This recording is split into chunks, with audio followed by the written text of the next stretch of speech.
દીકરી આમ સમાજની અંદર નીચું જોઈને જતી હતી એટલે એક સંતે પૂછ્યું કે બેટા હું તને ગમે ત્યારે જોઉં ને ત્યારે તું નીચું જોઈને જતી હોય એનું કારણ શું?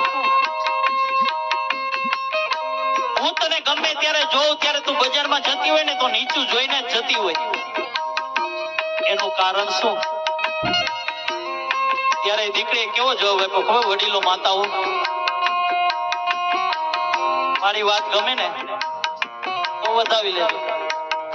ઈ દીકરીએ એમ કીધું કે મારો બાપ અને મારો ભાઈ આ સમાજની અંદર ઊંચું ઉપાડીને જોઈને ચાલી શકે ને એટલા માટે હું નીચું જોઈને આ બજારની અંદર જાઉં છું બાપ.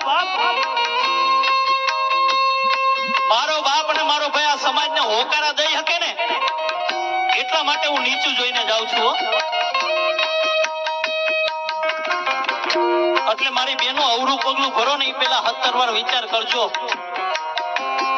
કે તમે તમારા મા બાપ ઉપર એકવાર ભરોસો કરી લેવો ને તમે નહીં ધાર્યું હોય ને એવું કરીને બતાવશે.